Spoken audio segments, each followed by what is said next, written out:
Okay. Good morning, everyone. Welcome to our Police Service Board meeting for July 24th. With us today, we have Sergeant Hope. Thank you for coming. And we have Inspector Stewart. We appreciate you both coming to our meeting today. Okay, so I guess I'd like to call this meeting to order. Are there any pecuniary interests? None. Perfect. Delegation? You have none? None. Perfect. Did everybody have a time to read last meeting's minutes? Yes. Good. Can I please have someone move? Thank you. Lou, seconded by? Thank you, Doug. All in favor? Motion carried. Move on. Any business arising from the minutes? None? Perfect. Is there any council issues or correspondence from council? No. Perfect. Okay, so we are on to new business. Sergeant Hope, I'm going to turn it over to you for your report, please. Perfect. So for the month of May, the motor vehicle collisions, 0 fatal collisions, 0 personal injury collisions, 1 property damage collision. If you look at the year to date for May, there was no change in our fatals, so 0. Our personal injury crashes are down 50%. We went from 2 in 2024 to 1 this year.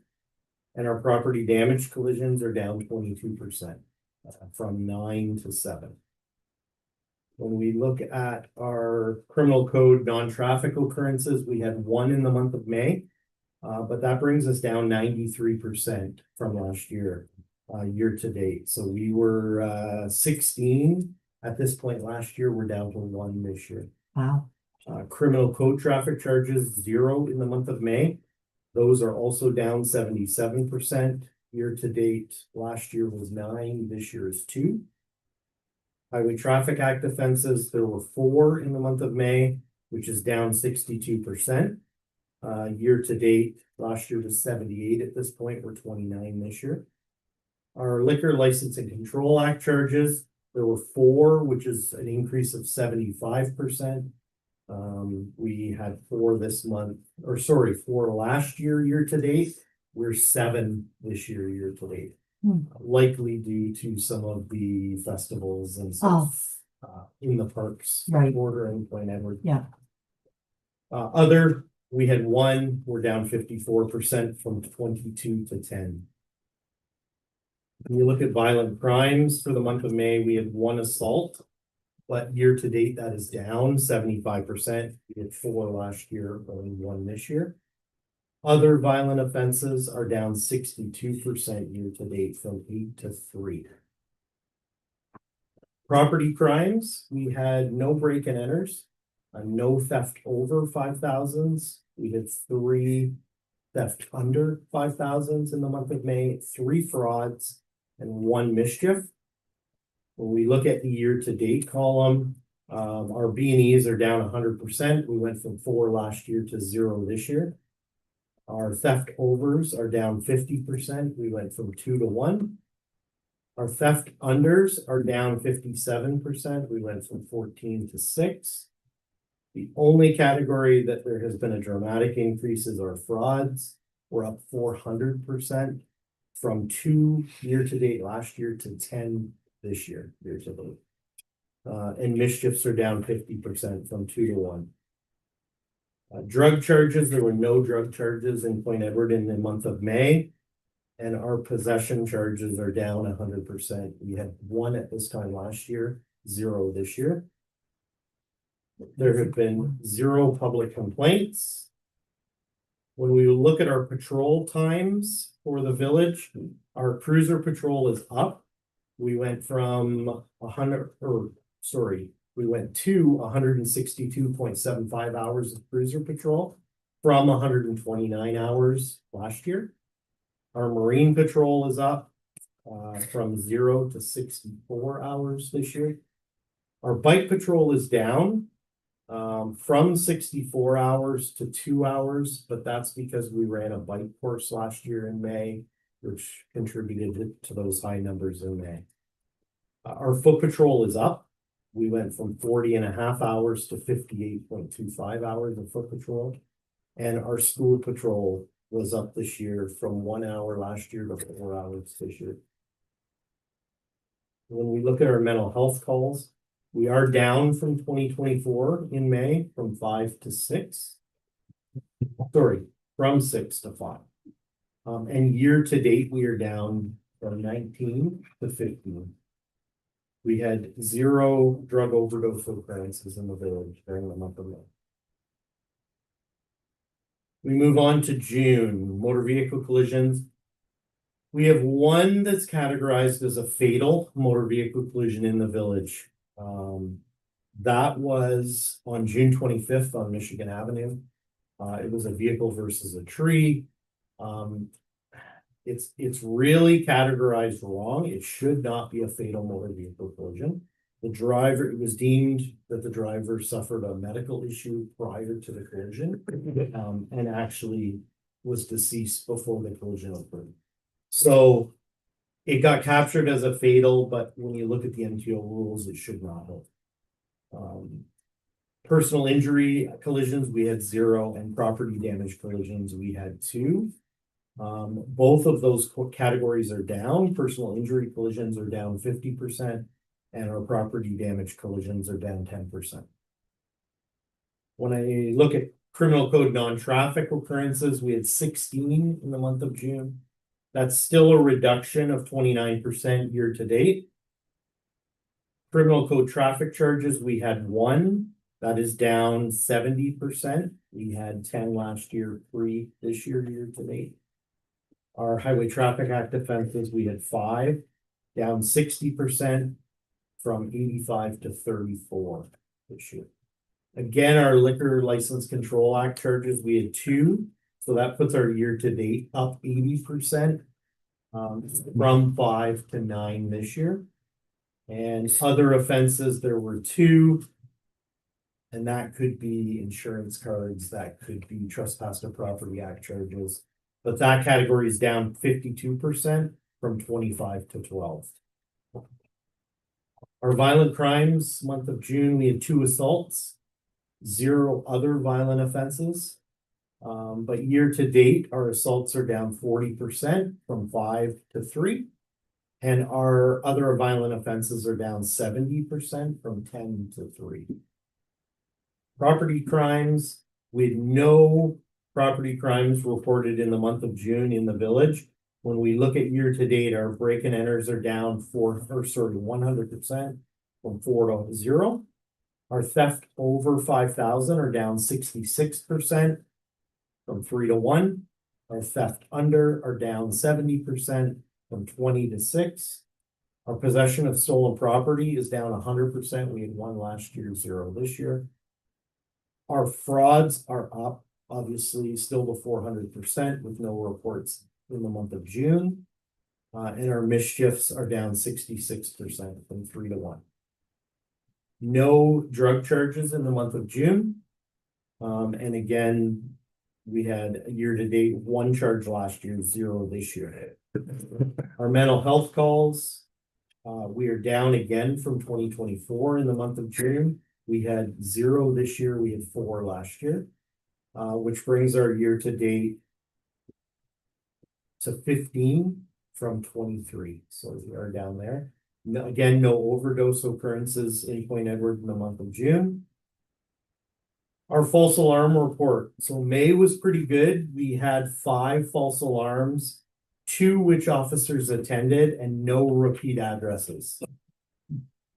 June, however, was a different story. We had 20 false alarms, 13 of which we attended. And there are 4 identified addresses that had 4, 3, 3, and 2 repeat offenses.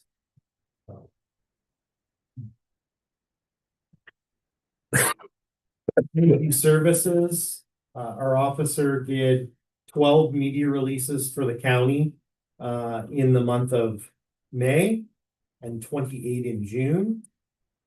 When I look through the social media posts that we did specifically relating to Point Edward, in the month of May, we had a traffic incident on the highway with a duck and ducklings where officers had to escort the ducks off the highway.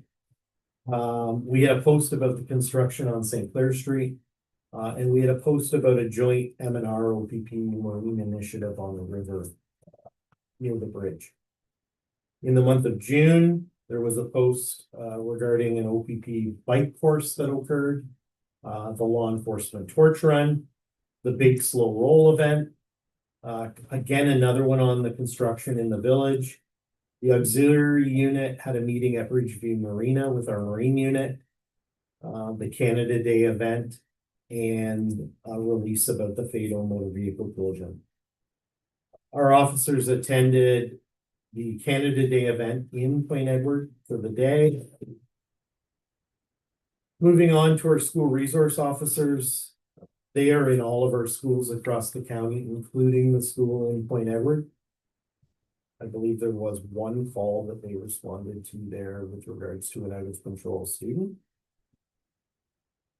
Our crime unit, very busy across Lambton County, but no cases specific to the village of Point Edward. And also our community street crimes unit, very busy, especially with drug possession and trafficking of drugs in the county, but nothing specific to the village of Point Edward. When we look at traffic, we had 47 traffic initiatives in the village over the 2 months. 15 provincial offense notices were issued, 50 warnings were issued.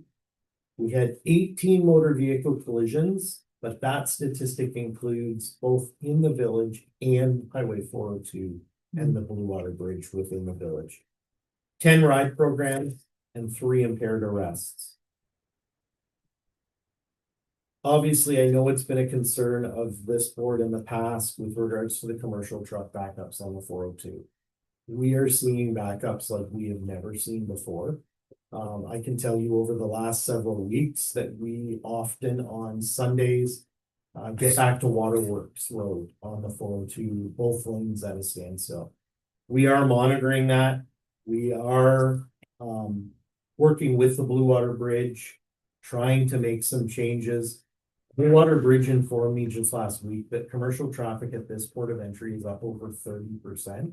And this is now the busiest commercial crossing in the country. So obviously this infrastructure was never designed for the volume of trucks that it's seen. We have been working with our enforcement partners to conduct enforcement initiatives. Some of you may have seen us in the last few weeks working with the Ministry of Transportation truck inspectors and their enforcement bureau and Sarnia Police Service. So we are trying to tackle a lot of the trucks, try and take the shortcut through the city. So we are trying to minimize that when we can. And I have been meeting with the Ministry of Transportation on a regular basis to try and come up with some solutions, early warnings, that type of thing for travelers on the highway. I haven't noticed the local lane being as much of a problem as it had been in previous years. We're not seeing those trucks blocking the local lane, trying to get into the queue of trucks. So obviously, hopefully that is making a difference with us. I think that concludes my report. Perfect. Does anybody have any questions? I do. Yeah, I have a question regarding the fatality. Do you think that would get revised on how it's reported? Well, because It will. yeah, It gets scored as a fatality until we know the results of the postmortem. But yeah, if it's determined that the death occurred prior to the collision, then it gets revised to a property damage collision. okay. Yep. And my other question was related to the repeat calls on Kendall Street. So do you think in the past we've sent a letter on occasion reminding them to review the procedures and it's nuisance calls when you have to do it for nothing? Yeah, and like you say, there were only 4 addresses, but yeah, 4 to the one address, 3 to 2 of them, and then 2 to the St. Clair address. So it might be worthwhile. Thank you. For the 10 frauds, were they mostly phone scams? Was that what they were, or what were the frauds?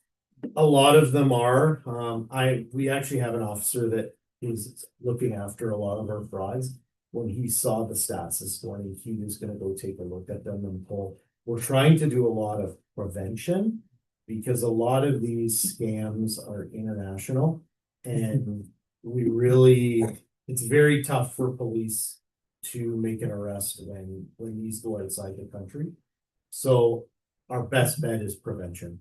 So we have 2 officers right now that are specifically dealing with frauds. And they are doing fraud presentations anywhere that people will hear them. Especially a lot of our seniors, facilities. So I know they've done the Lions Club, they've done a number of different groups that they have been willing to talk, but a lot of them are either the romance scam, the bail scam, those scams, and unfortunately, the elderly population is very susceptible to those. Do we have anything set up in Point Well, Edward? I had asked, a couple meetings ago.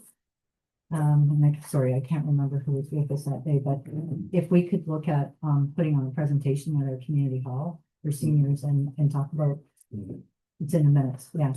And the officer, I can't remember his name, Yeah. but he reached out to me and Oh, okay. they're looking at some Okay. options for the fall. Was it Constable Armas?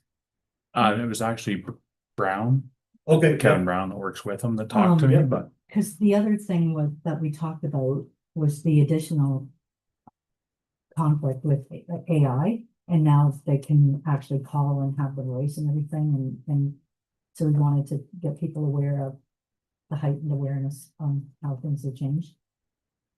Yep, I will make sure that they follow through on that. And then when we know the date, then we can start advertising, and I think there'd be a lot of interest. Yeah. Luke? Just going back to the truck topic, just a little bit of history. 30 years ago, we thought for sure. And our surveys proved us right, that this would become the busiest border crossing in North America. And the reason being is the trucks go down the 69 into Mexico and also west of the 94.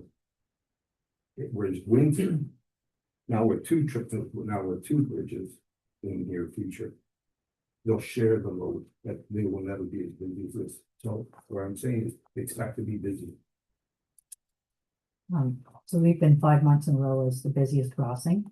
That's the But- tip of the iceberg. It's about, what I'm told is about the value, the cost of crossing at Windsor.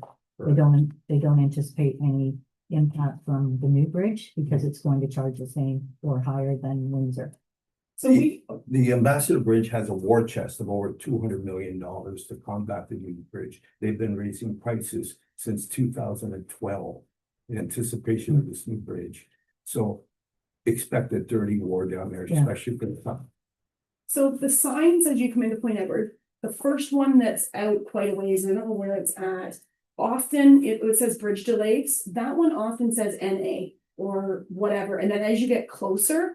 I think from me being a local person, what would be really nice, if there was a sign that said local residents get off at Airport Road or local, and again, I don't know if you can do that, I don't know how. But when it's backed up to prevent people from sitting, and again, that might be way out there, whatever, but if there was some way to say. Traffic's backed up to Modeland, or traffic's backed up to Airport, or traffic's backed up to wherever, cars get off. And I know you don't want the transport trucks getting off, but if you said something like local, again, I know it's hard to find that information. So I've had discussions with the ministry. We had tried for a while, there's a digital signboard just prior to the 401, 402 split. And we had tried putting Blue Water Bridge traffic backups.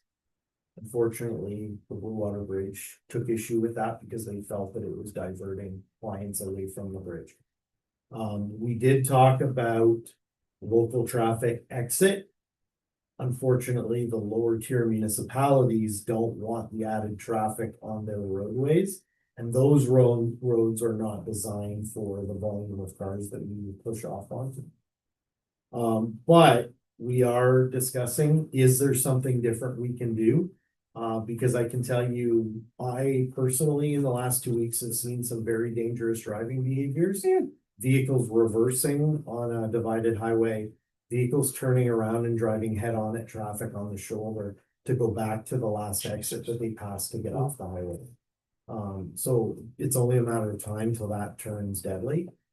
So we are looking at, is there different wording? I'm also looking at, there's the bridge wait time signs, which on last Sunday said minimal for cars, extreme for trucks.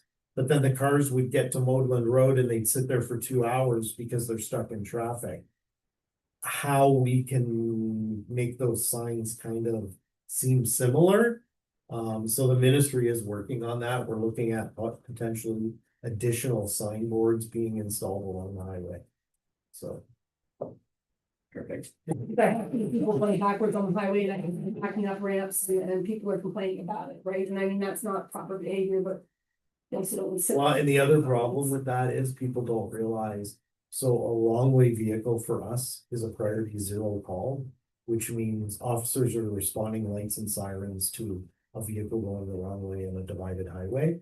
So that puts our people at risk, it puts members of public at risk as we're trying to get to the call, and it puts the person that's committing the offense at risk. So. Okay. Good. Yeah. Thank you, Madam Chairperson. Yeah, Sergeant Hope's done an excellent job in briefing you on the efforts that we are making to try and address frauds in particular. Maybe just a tiny bit of top up on that. I think if there's any statistic that we deal with within the policing world and within our reports, that we need to be very cautious as to what the number is, and that relates to frauds, and I'll tell you why.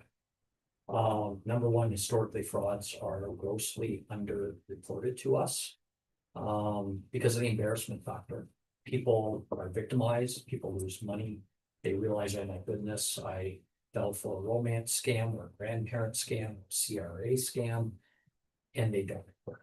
But the other side is that, and that will artificially then decrease what you see in your report from a number standpoint. Doesn't necessarily mean those phones aren't real. But the other side of that coin is that when we do public education, like Sergeant spoken about, and like we're going to do here, we would actually want to see an increase in the number of calls for frauds coming into us.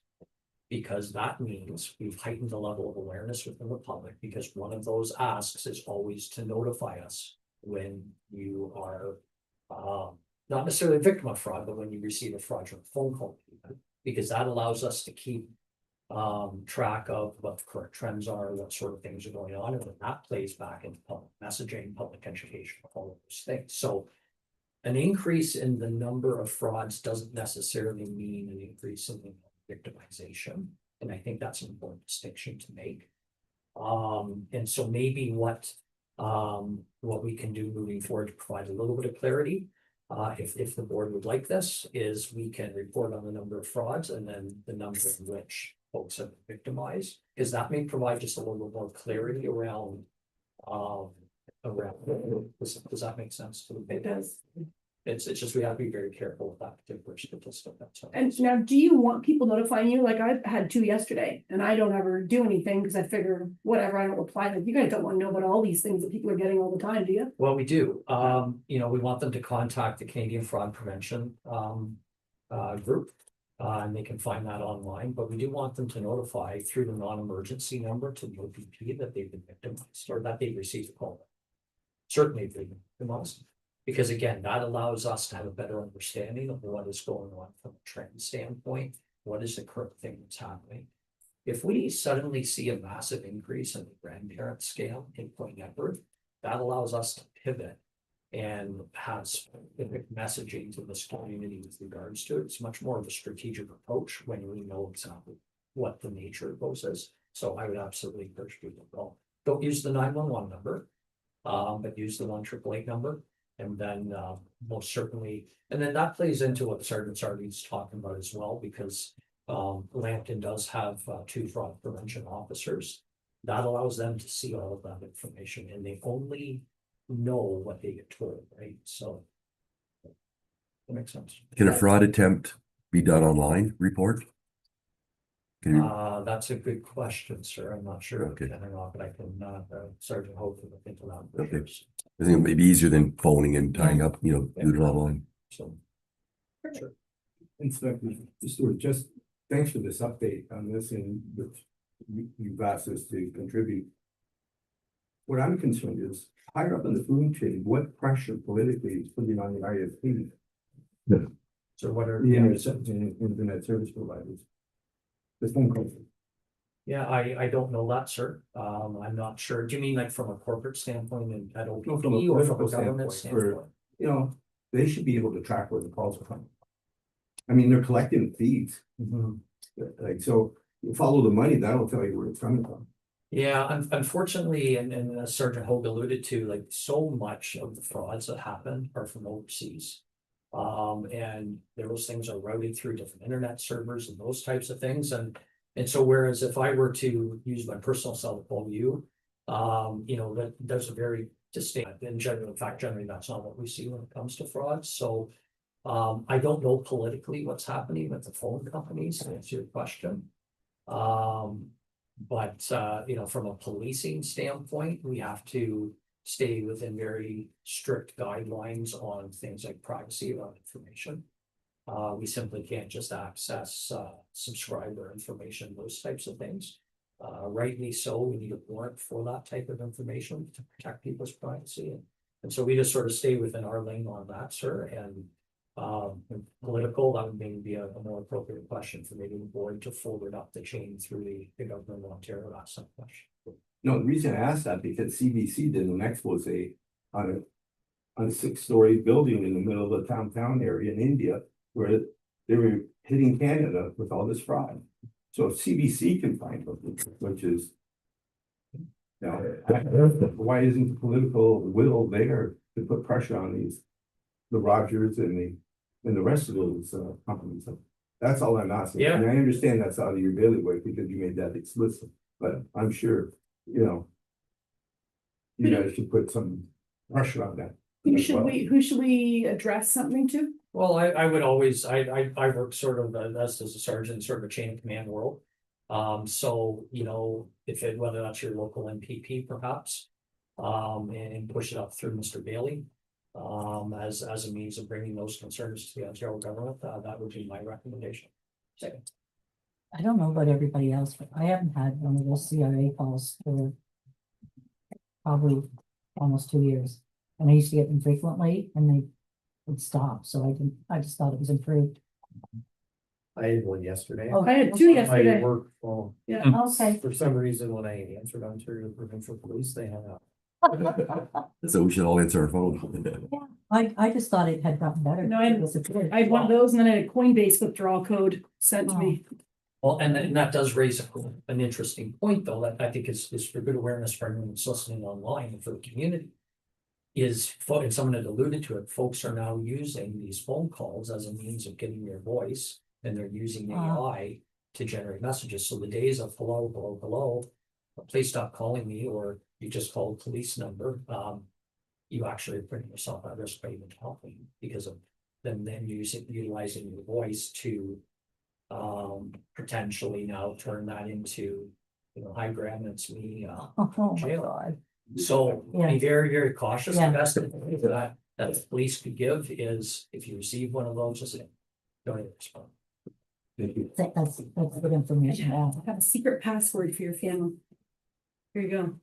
Perfect. Are there any other questions? We have one. I'm not kidding. Yep. If we can go back to the other conversation about the, Doug had brought forward a comment this morning about the cameras and such at the bridge and the messaging sign. So I reached out to Joe Decker at the bridge. They're aware of the problem.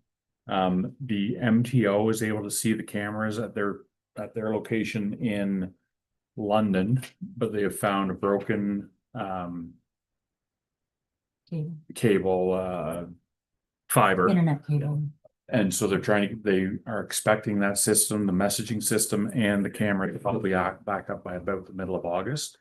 Now, that doesn't talk about what the messaging can be and all that, but they're expecting it to be functioning by the middle of August. Yes.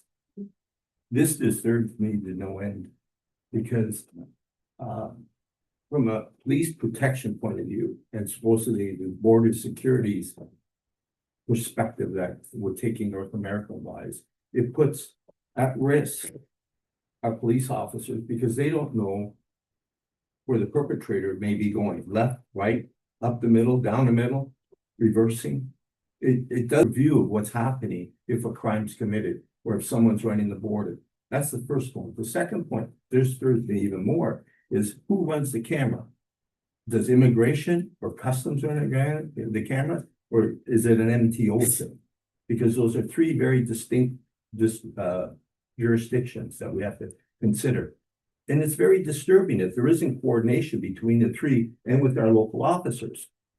Okay, because it's just BS. Because I'd like to say another word, but I can't. Yeah. So in your address to them, I'm not blaming Joe at all because he's a fantastic person, but this has got to move up the food chain. 3 weeks without those cameras is totally ridiculous. They should have been done within 24 to 48 hours, no matter what the cost is. It's not the camera, it's the sign, isn't it? No, we're But talking it's about the camera. both. Well, Right now, I'm addressing this to the first two cameras that were addressed by Doug in the email this morning. Okay? Those are two pivotal cameras. yeah, also the one at Airport Road is not functioning. As well. You're only adding to the list. Yeah, 3 to 6 cameras. So to me, what you just said as a supplemental is this is a maintenance issue that's not being properly taken care of. This should go not only to the Minister of Justice, the federal Minister of Justice, but also to our local MP, but also Transportation Minister. Because this is ridiculous. And all this talk about, border safety, border security, I just find it totally unacceptable. These are the people that should be counted. I didn't care for having the mayor of Sarnia and also the police board of Sarnia CC'd on the bottom. Okay. I think this is an issue that's been initiated here and we should take care of it here. Okay, and we should take the lead on it and everything like that, because what will happen is they'll come in and they'll say, well, this, and this, and we're doing this and this in Sarnia. Well, I don't care what you're doing. I think though, with us being right next door to Sarnia, I think that we all need to be in agreement because it does affect all of our municipalities. Same thing, because the highway goes through Sarnia, it does affect them as it affects us. And it is an issue that is, we want the MTO to communicate with the OPP to communicate with the border. We need to communicate with Sarnia as well. Okay, that's fair. Carolyn, so I just want to clarify what Jim said. The cameras are working and the MTO can see the cameras. It's just that they're not being fed to the internet properly at this for point. viewers. So the cameras function and the MTO can observe what's happening on the highway. But it is an issue for people who, Oh, I know, local people trying to come in, they don't know where to get off. No, I hear you. I just, Okay, this is Yeah. two different issues. You're talking about a traffic issue. I'm talking about a security issue. So he says they've got the security issue because they're watching it. they can see the camera. MTO. Yes. Yeah, now, who else can So see it's the that? MTO, it's Customs Immigration, the OPP that need to know it. I'm assuming that, the board Okay, can see everything. I'm talking. Well, if they're out, and if the only MTO's taking care of it. This is convoluted for me now. Because someone's saying there is a person that's overseeing, or there is an agency that's overseeing it. And what we're understanding that only that, my understanding, let me be clear. My understanding is only that through you, that only that agency's seen it. So what good is it, and from a police perspective, when are they gonna find out? 10, 15 minutes when the guy comes back from their coffee break? So I can tell you, any of the cameras that are on Blue Water Bridge property are monitored by their security operations center. Mhm. Any of the MTO cameras that are up and down the highway are monitored by the MTO Traffic Operations Center in London. Both of those organizations work very well with us. If I need camera footage for an emergency that's happening, they will either give us real-time live view capability so that I can see it in my cruiser at the scene when I'm trying to deploy resources, or they will send me within minutes a video clip of the incident that occurred that I need for whatever I'm investigating. So they do work very closely with us. There is a problem. There are two problems. There's one with the cameras to the internet for the public. But they have also lost communication with the digital signboards that indicate which vehicles are supposed to be in which lanes on the highway. You'll notice they've changed, because a week and a half ago, they said cars, buses, trucks, local. And I called and said, how many buses do we have crossing the highway? I need 2 lanes for trucks. They couldn't change that from London, so they sent an engineer to Sarnia who had to climb up into those signs and physically change them. So to at least give us the double truck lane, to hopefully bring that queue of trucks beyond the construction at Rapids Parkway.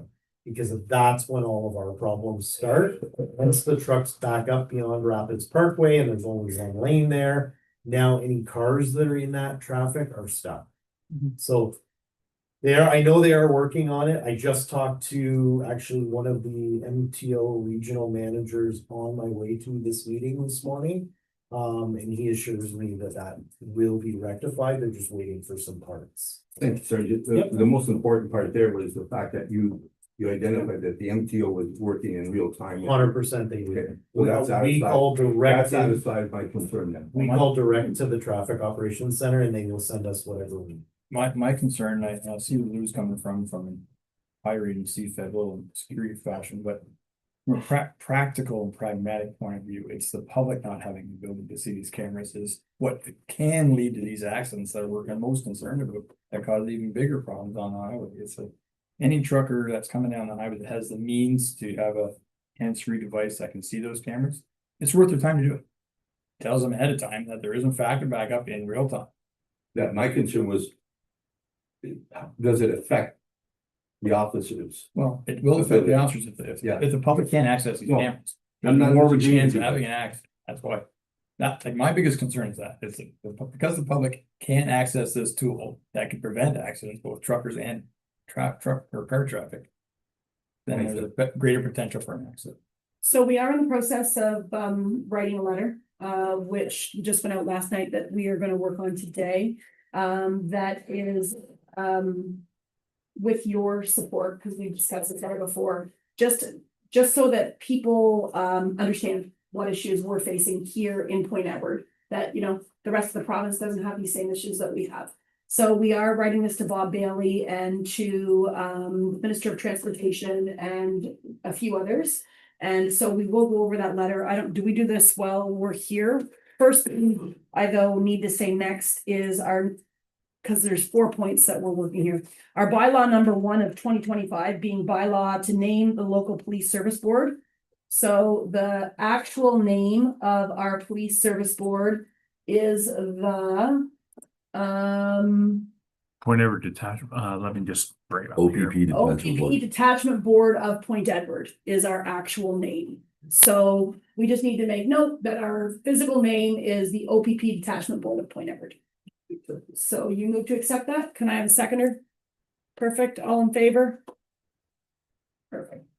Yes, Madam Chairperson, thank you. If I may ask, has, and what's it for the sergeant, but I don't think you would know. Do you know if our, Municipal Policing Bureau has provided you with the nomenclature around your name for any correspondence that you need to send out? Has that been provided to the board? If it has not, I will get it for you. Yeah, it has not. I don't Okay, it remember should have been seeing. provided in the spring, so, So um, we got a message that we need to change the name of our board. yes. So that's what this bylaw is for. Yeah, that's correct, and that's, you'll find that under the CSPA, that came in last April, there's a lot of, alignment that's happening throughout, the province for reporting structure, all those things, including naming. And part of that is the actual, physical letterhead that you would utilize if you're sending any correspondence out from this board. Okay. And our, Municipal Policing Bureau provides that, so I'll follow up on that. Yeah, I don't recall having seen that. I don't remember seeing that. Doug, wasn't that a problem when we were trying to do the phone? They didn't have that name, we Yes. didn't have that name properly inserted? Correct. Thank you. perfect. Okay, so that takes care of that. And so now we're on to for new business, we have 2. The one is the highway, which we are in the process of discussion. We have a letter. And second one that I'd like to discuss are police checks and the length of time that police checks are taking. So do we want to finish with the highway? Are we doing all this while we're, like, do people want to see what we're discussing? Is that perfect? Okay. So I had put together just a quick letter and sent it out, and then it's been revised a bit. And here is what it says. On behalf of the Village of Point Edward OPP Detachment Board, we are writing to raise urgent concerns about ongoing and dangerous congestion along Highway 402 westbound, particularly between Molden Road entrance and the Blue Water bridges. Transportation trucks regularly backed up past Molden Road on-ramp, blocking the local traffic and preventing vehicles from safely entering or exiting the highway. This significantly impacts local drivers, especially those traveling into Point Edward, and it poses a serious threat to emergency response times as ambulances, police, and fire services can be obstructed by these stationary vehicles. Once vehicles reach Indian Road, local travel typically resumes without issues, but the access to that point is often blocked. While we recognize the highway traffic management requires careful planning and coordination, we urge you to consider the following potential solutions. 1, widen and extend the highway from Molden Road to Indian Road, creating a continuous ramp that connects directly to the local access lane. 2, restrict transportation trucks to the left lane, leaving the right-hand lane available for local emergency vehicles.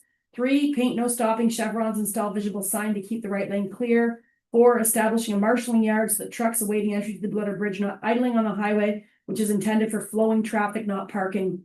We understand the OPP has conducted traffic studies and collected video footage that illustrates the severity of this issue. Their expertise and insight should be part of the solution planning process. There have already been preventable fatalities on this stretch of highway. If this situation continues unaddressed, more lives could be at risk. As stewards of public safety, we urge immediate and coordinated action to address this growing crisis. Thank you for your attention and commitment to public safety in our community. So that's what we have. Is there anything that we're missing on here? Should we be putting about the signs? Just saying accurate signage can help. Would you like me to add something in about signs? We've talked about it. We've talked about it, but we're sending this to, Add it. okay, perfect. So add in signs. Is there anything else that we would like to see added in? Is there anything you guys would like that we're missing from an OPP perspective that? Those bullets. Okay. No, I don't think so.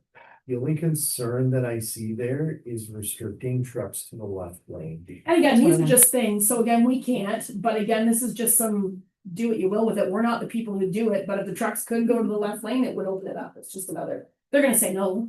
Well, it's my understanding that all the configuration and the way that the flow is with the booths and everything, that the trucks need to be to the right.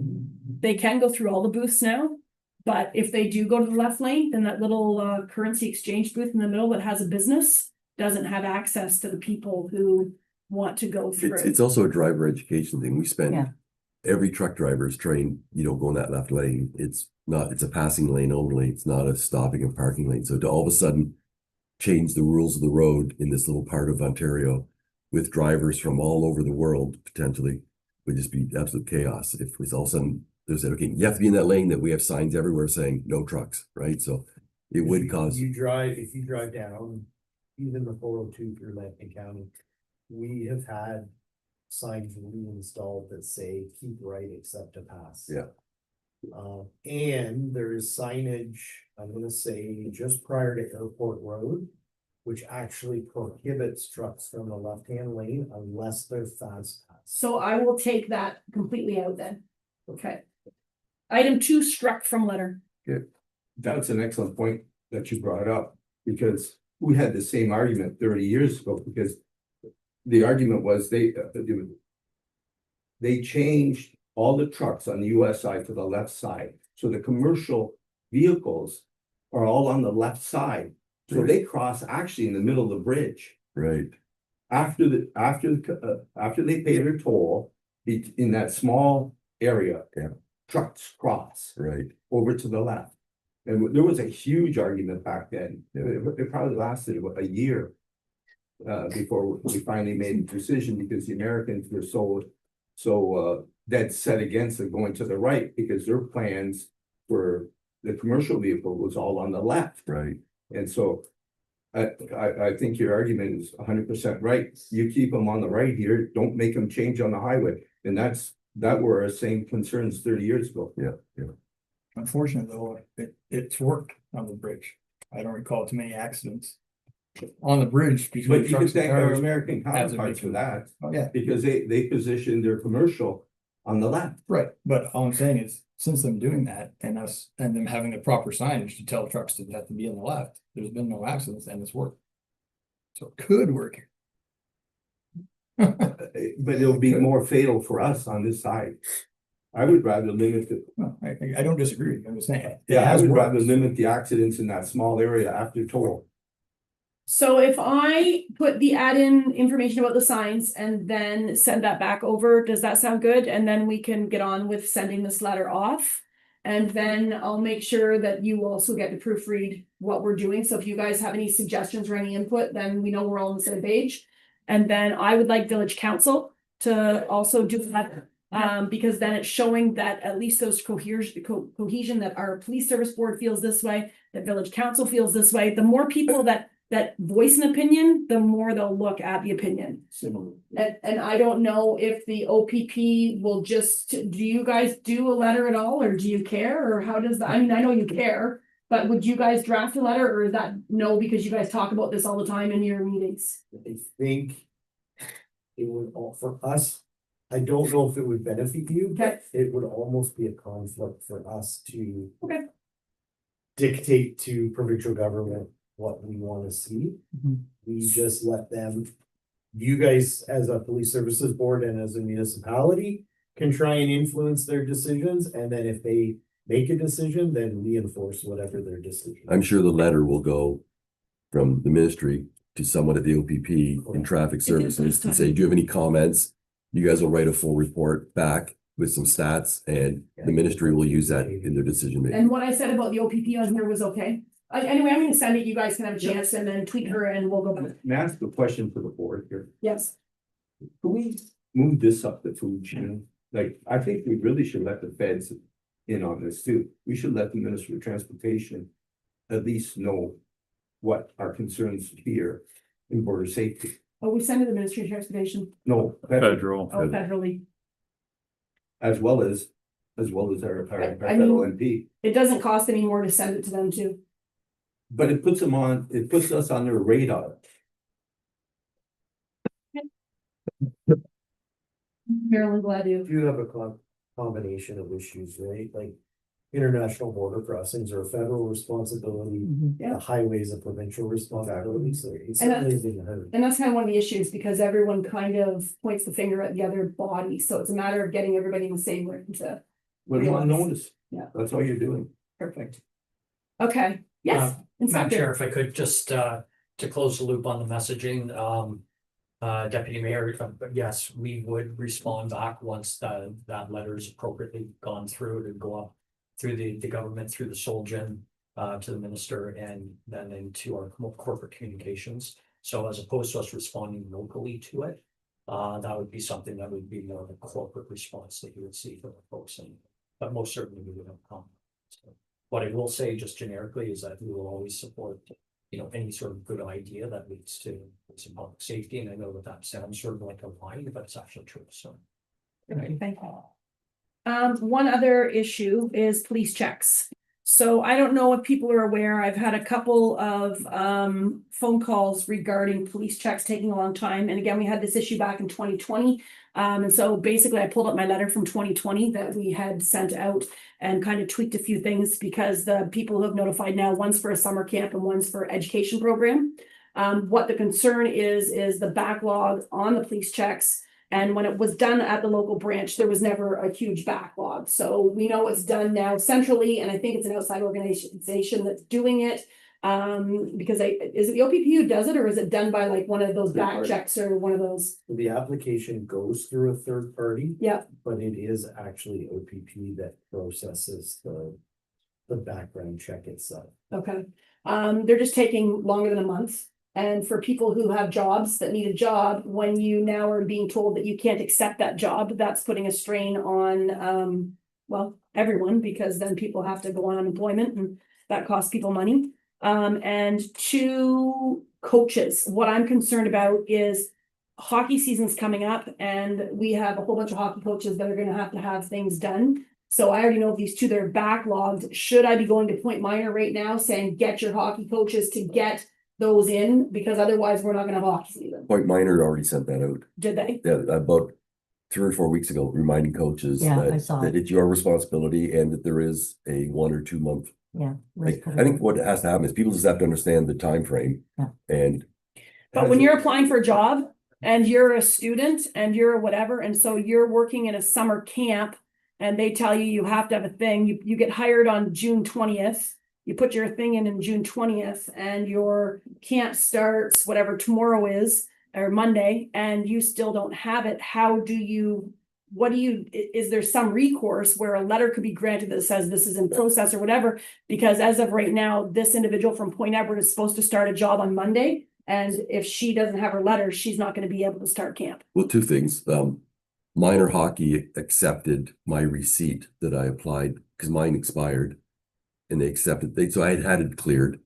I sent them my receipt that I applied and they said that was acceptable for me to go on the bench. And I had to sign a thing saying that I've had no new charges. And then when I got my full report, it went in. I think what has to happen is people, given knowing the delays, you can apply for it. But if you don't know you have the job, No, you can apply for it and have it. They're good for 3 years To just have it in. and your have it back on pocket. file. I keep mine on file and every 3 years you can renew it and always it have. doesn't work that way for all organizations. If you're a teacher, you have to have it within 6 months or you cannot be a teacher. Right, It has to be within 6 months. So you don't want to get it too early because then you have to reissue. right. So if you're in concurrent ed, you have to have that on file. It has to be within 6 months. So if you're going into one school and then 6 months later, you're going into another school, you're gonna have 2 police things if you don't get it done in that amount of time. So that's why they tell them to get them later because otherwise they're gonna be getting 2. Which is, and it's different for coaching, it's different for everything, but I know that for teaching, that's how it is for Queen's University anyway. So they're not accepting the fact that, yes, Inspector. Madam Chair, thank you. Yeah. So just a couple of comments. I think number 1, the advice that I would give is apply immediately. If you know, you need to get it in. Current wait time is about 14 weeks. That is what it is. The OPP with our centralized system is responsible for every criminal record check of the OPS, not just OPP. And so you can imagine the volume. Having said that, as recently as 3 or 4 weeks ago, I was in a meeting with Deputy Commissioner Harkins. I can tell you that our Commissioner's Command team is very aware of the concerns around this because it's affecting internal as well. And I'll give you an example. We hired a special constable, for example. That person has to go through the same background check, actually a more thorough one, as you can appreciate. And that is done by our Security Bureau folks. And so we run into the same sort of challenges with some of that internal hiring, where we're not able to offer that position to a person until that is completed. And there have been occasions where we've missed out on that individual because they have bills to pay, they take a different job and move on, and we start over again. So it's not a solution, but I can assure you that at the highest levels of the OPP, we are alive to this issue. The Deputy Commissioner has provided very specific direction that those wait times must come down and that they are actively hiring people to make sure that happens. There's not an opportunity right now for us to go back to doing them locally. The centralized system is a decision and we brought our OPS to do it this way.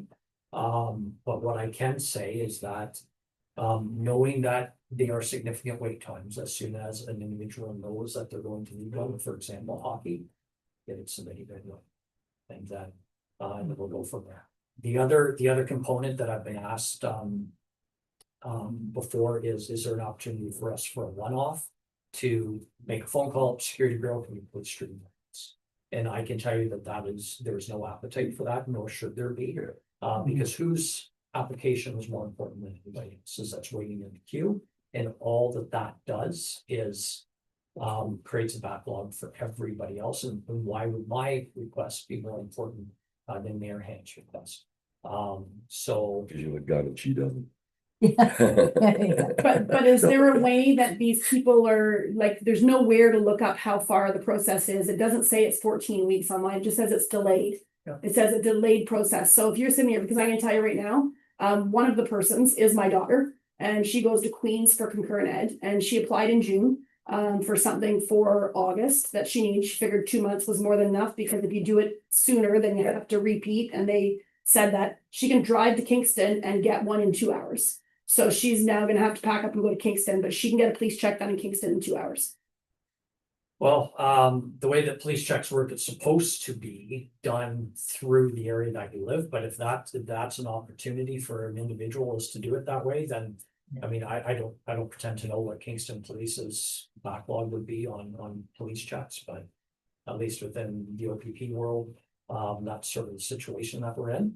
We're trying our best to address it. Whether or not there's an opportunity with the online application system, to find out, a status on it beyond it's delayed. I don't know that. I could make some inquiries on behalf of VAW. Yeah, with mine, I didn't, with Nicole, it was one thing, and then when the other parent came to me and said, my daughter isn't gonna be able to start work, and I'm like, she can start work? And they're like, no, so even if there's a letter that comes out that says, this person is applied for a thing, and it's, again, I don't know the way around it. So the Point Minor accepted something. Well, the Ontario, Minor Hockey Association did, they just said, so you have to upload to a portal your police record check, and because of the delays, they said they would accept, if you've had one in the past, they would accept the confirmation that you have started the process to allow you to start the season. Like for the subsequent year, Yeah, because yeah. you did it the year before. Well, I had it for the 3 Yeah, years, yeah. yeah, so it was a renewal, so they said, we'll take that for now. So it's less They were trying to work. find a solution to avoid not having anybody on benches, because And you have to close the loophole by saying you sign that document saying that. Yeah. And then I just wonder Yes. about nurses and teachers and educators and all of those things, because I know we went through this with Laura before as well. And I had to do a simple affidavit saying that to my knowledge, I've had no new charges since my last police check, and they accepted that sort of as a, I guess, acceptable. To what you're saying, I wanted to be a volunteer reader. Yeah. It was 3 months. so if it's 14 weeks and they say it's coming down, but no idea as to when it's coming down or what's happening. Well, I think that it's evolving. I think that as more people get hired, as they work through that backlog. Mhm. I don't think that it's, reasonable for me to suggest on August 1st it'll be at 12 weeks. Tomorrow it could be at 12 weeks. And the day after that it could be at 11. I think that it's gonna be an evolving process as they sort of work through it. What I can speak to is that there is an ongoing commitment from our organization to address it. I would say this is probably coming up at every board across Ontario. Yours telling us that they recognize they have a broken system or a troubled system. And they're focusing on it to make an improvement, so at least it's getting attention, but we have to take that in good faith that they're working on it. So does us writing a letter to submit to someone help anything at all, or does it not help? Honestly, I mean, please feel free to if you would like. But I can assure you that, as an organization, we're very aware of the challenges and the concerns. It's your decision to make, but, we're very alive to it and are addressing to make the system more efficient, so. Last time we wrote one was in 2020, and literally within 2 weeks, they were able to switch it back to the local village to do it, and it literally, because I know the two people that were waiting then, they both had them within 2 days after the OPP had switched it back, and that was after we sent a thing, because then I spoke with a nice lady who discussed a bunch of stuff. Yeah, and it would be nice if we could even go to a hybrid system, but this is a restructuring within the OPS as to how these are done. And so I don't anticipate that you sending a letter would revert it back to the old way. Mayor Hand's comment about other municipalities of other boards raising the concerns, I can tell you from firsthand experience, that's absolutely the case. But you're welcome to send a letter, but please just make sure that the expectation is not that it's going to revert back to local, because it's my understanding that that is not the plan moving forward. So, I think I moved that we send a letter in to voice our concern. And that way we're in Cuba. I mean, that's all we can do is just voice our concern. And With who regards do to the we send the letter to? I, If you were to address it to me. Yeah. Then I can forward that up to our security. Perfect. Can I speak to that? Yes, I think our efforts here are better served. Superintendent just indicated, that I don't see a major impact happening from a letter, yet another letter from this committee. They're going across Ontario. I think our efforts should be better served because alerting our community to the fact that there is a delay that's acknowledged by you. And say, listen, if you are in a position where you need a police background check, this is the most recent occurred delays that we're aware of. Act accordingly. so, and We we better serve doing that. Public awareness. Can't we run a parallel going them that we I have? mean, we can write a letter. No, for but I agree everything. with you. I think. I think we already have the letter, Doug, so it's a matter of just sending it. But it did happen. Sure, but it's not gonna work like it did 4 years ago. He's already said it. Yeah. So you can take that letter. Following that, Reading between the lines of his answer, the letter's not gonna do anything. but following that, is there any way, and I'm addressing the mayor here, is there any way that we can put it on the village website? Now, that's a great idea. That's an excellent idea, but I bet your point about public awareness, I bet you many people don't know. Yeah. So it just says there's a delay. It doesn't say it's a 14. But they wouldn't even understand that until all of a sudden, oh, I want to be a coach. Yeah. And then you go and apply. Or You I should have done it months volunteer. ago. Right. I or wanna get a volunteer, job. but Yeah. I think we put it into our minutes. We've addressed it with the inspector, the sergeant.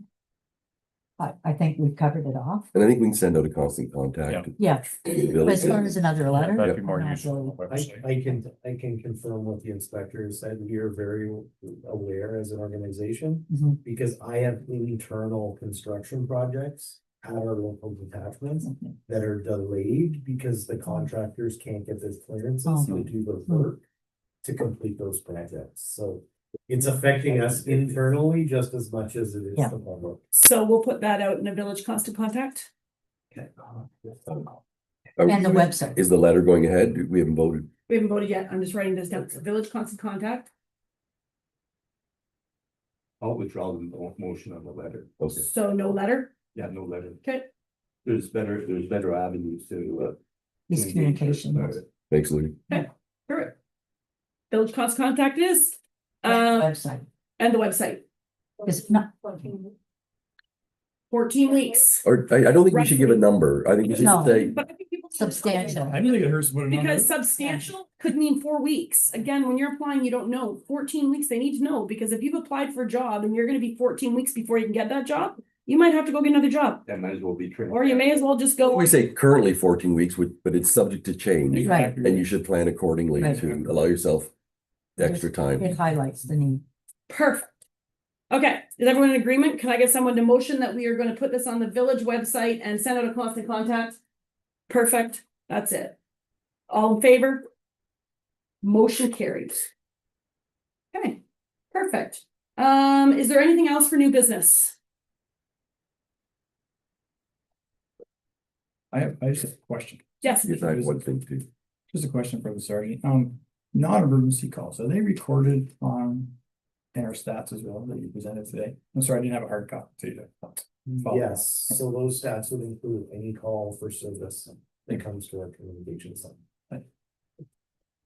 yes, So the village has installed 2 new 4-way stops on Louisa and Alfred Streets. To Arthur Street, I'm sorry, for safety for the schools. Paradigm Traffic Services recommended it.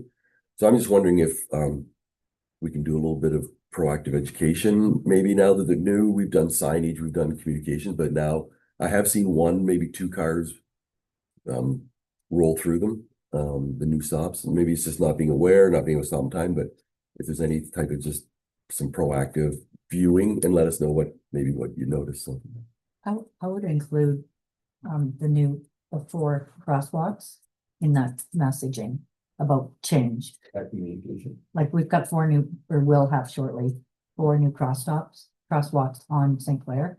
I mean, on Michigan, sorry. That were never there before. and there will be one on St. Clair. Right, but Michigan is what I was thinking about. and again, are we sending out Oh, right. constant contacts, and is that on the web? Where's the other? We have put out something on content. constant contact recently. Okay. To remind people Good, that on crosswalk safety. That was maybe last week. perfect.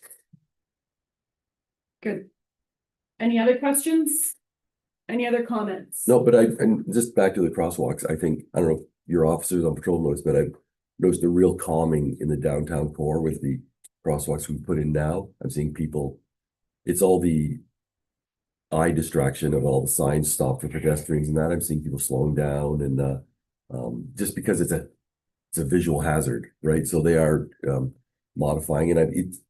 Every time I see kids crossing now at Albert's to get ice cream with the lights flashing and all the cars at a full stop, it makes me feel good because it's much safer environment because they were just darting across there with no Rhyme or reason. rhyme or reason and no protection whatsoever. So I think we've created a much safer downtown core, and I think it's been a great initiative. So Perfect. The one thing if I can make a comment about the education, I've seen many instances of the crosswalk on Front Street. This is the one that I'm gonna use as my example because I've seen it many times. And I'm not sure exactly what your training would entail as far as this community service is concerned, but my concern is when a citizen comes up to one of these crosswalks without looking at the traffic at all and hits the button. And the car is like maybe physically 20 feet from the crosswalk, the lights come on. Unless they lock them up, they're going through that thing with the person potentially crossing the road. That is a frustration from a driver's point of view, because you're just gonna look like you're the guilty person. All of a sudden this light comes on because someone's hit the button without even, like, potentially even looking for the possibility of this. And if you're driving a car, that's one thing. If you're driving a trucker or motorbike, that's a different story altogether. I just wish maybe part of the education could be essentially the look before you hit Yeah, I concept. make eye contact. Or certainly, yeah, check after you hit the button. Yeah, I mean, Yeah. If you're a pedestrian, you are going to lose every time. yes. pardon me, And one As other a thing on the pedestrian in a collision with a vehicle, you are going to lose. you're gonna lose, But I physically, but agree. liability wise, you're not gonna lose. They I'll tell you almost that. have, the pedestrian almost has a false sense of security. Yes. And that they've hit the button, And if- I'm golden. Yeah. Yeah. The lights are yellow, not red. So Okay. yeah. And the other thing, I know last year we had conversations with the school resource officer about doing a bit of an education thing within Bridgeview about the new crosswalks, because we've never had them in And the I village. know per se. they did at the very tail end of the season, they did a little bit.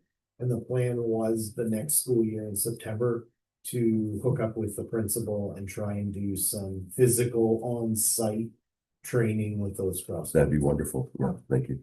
We have a new principal coming for September. He made contact with me. We set up a meeting. We just want to talk about the village and, make himself known. And I intended to talk about the police service and things they do in the school. So we could bring that up, when we do a meeting. His name is, Chris Well, Coyle. And he's already like in the role now. Perfect. Anything else?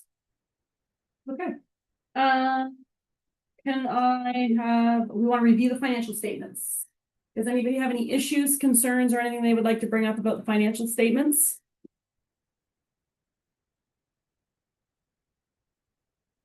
Could I have someone make a motion to approve the financial statements? Lou, seconded by Doug. Perfect. All in favor? Motion carried. Awesome. Next meeting date.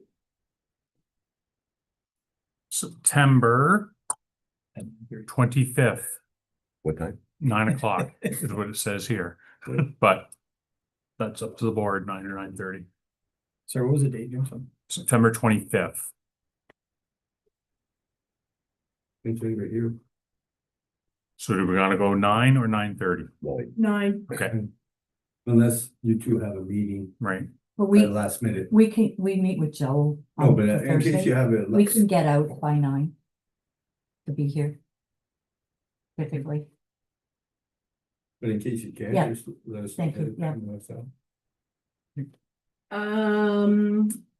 What was I gonna say? That is the day after the Manly's 125th party, so let the OPP know that the day before they can come have lunch at Manly's. was that the barbecue day? Yep. Oh, nice. Yep, the 24th of September.